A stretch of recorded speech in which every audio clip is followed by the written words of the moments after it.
जय गुरु जी, शुक्राना गुरु जी, अनंतम शुक्राना गुरु जी।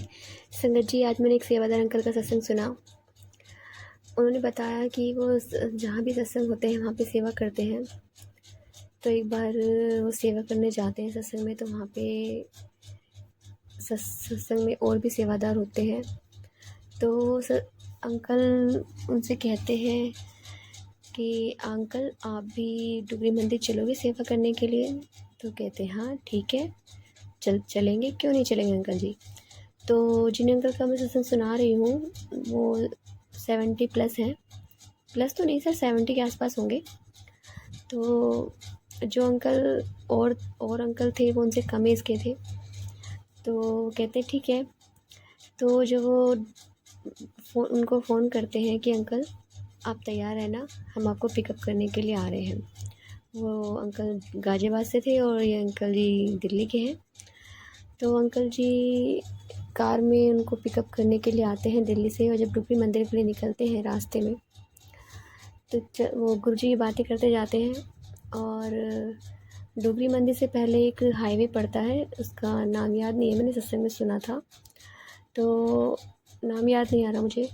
तो वहाँ पे जब जाते रहते हैं कार में बैठे बैठे गुरुजी बातें करते रहते हैं, सामने से एक ट्रक आता है और उनका बहुत भयानक एक्सीडेंट होता है, बहुत ही मेजर।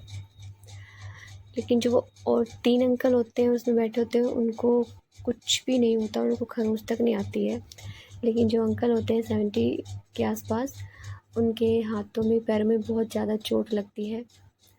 तो वो अंकल जो थे, जो और अंकल थे 3 अंकल, वो फ़ोन करते हैं डुगरी मंदिर में सेवादारों को कि ऐसे ऐसे यहाँ पे एक्सीडेंट हो गया है, आप आ जाइए। तो वो अंकल जी डुगरी मंदिर से बहुत सारे लोग आते हैं, बहुत सारे सेवादार आते हैं, उनको लेके जाते हैं हॉस्पिटल में। वहाँ पे उनका बताते हैं कि इनको फ्रैक्चर हो गया है, तो वहाँ पे उनका ट्रीटमेंट होता है, एंटीबायोटिक दवाई दी जाती है। और जब डुगरी मंदिर पहुँचते हैं तो उनकी वहाँ पे बहुत ही खातिरदारी की जाती है।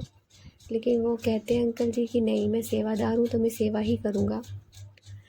तो उन्हें वहाँ के आम लोग भी उनकी काफ़ी सेवा करते हैं, तो फिर भी सेवा करने के लिए बोलते हैं। उन्हें सेवादार अंकल मना करते हैं कि नहीं अंकल जी, आपको बहुत ज़्यादा चोट लगी, आप रहने दीजिए। लेकिन वो मानते नहीं हैं, वो कहते हैं नहीं, मैं तो सेवा ही करूँगा, ये गुरु जी की सेवा करनी है। तो वो सेवा करते हैं, उस टाइम पे उनको बिल्कुल भी पेन नहीं होता है। लेकिन जब घर पर आते हैं और उनकी फैमिली में सब देखते हैं उनके इस तरह से प्रॉब्लम हुई है, एक्सीडेंट हुआ है बहुत ज़्यादा, तो घर पे आने के बाद उनको बहुत पेन होता है।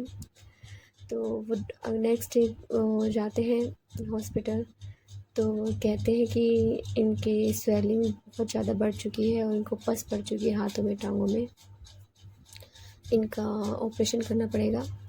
तो वो ऑपरेशन करने से मना कर देते हैं, कहते हैं आप मुझे छुट्टी दे दीजिए, मुझे घर जाना है और बस आप दवाइयाँ लिख दीजिए, मैं दवाइयाँ खा लूँगा।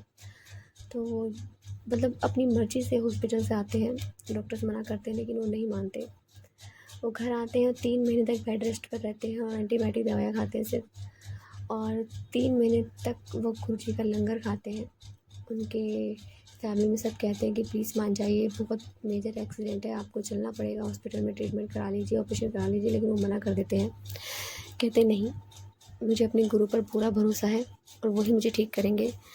तो उनके लिए दिन डिसाइड किया जाता है, फ्राइडे और सैटरडे के दिन वो जाते हैं, आई थिंक मंडे में भी जाते हैं, 3 दिन के लिए डिसाइड होते हैं, वो जाते हैं गुरुजी के मंदिर, बड़े मंदिर।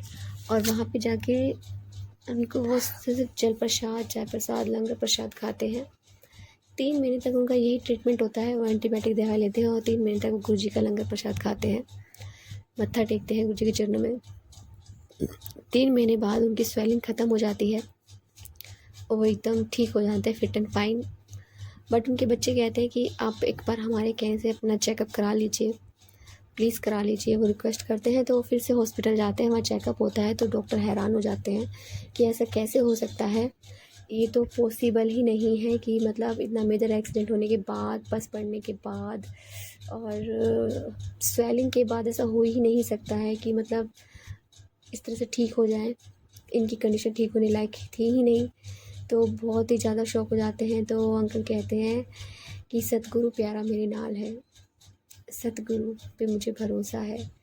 तो गुरु महाराज जी के ऊपर इतना उन्होंने भरोसा किया, इतना सरेंडर कर दिया, सब कुछ उन पर छोड़ दिया कि जो कुछ है गुरु जी ही करेंगे।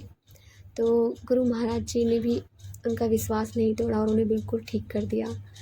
तो गुरु महाराज जी कभी भी अपना कही हुई बात से नहीं मुकरते हैं, टाइम लगता है, गुरु द टाइम होता है, वो अपने टाइमिंग पे सही करते हैं। तो संगत जी प्लीज़ अपने गुरु महाराज पर भरोसा रखिए। जय गुरु जी, शुक्राना गुरु जी। संगत जी यदि आपको हमारा सत्संग अच्छा लगा हो तो प्लीज़ हमारे चैनल को लाइक कीजिए, सब्सक्राइब कीजिए, बेल आइकन को प्रेस कर दीजिए ताकि नए सत्संग की जानकारी आपको जल्द से जल्द मिल सके।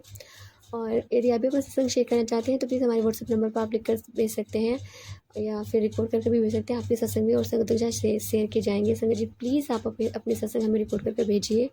जय गुरु जी, शुक्राना गुरु जी, अनंतम अनंतम शुक्राना गुरु जी।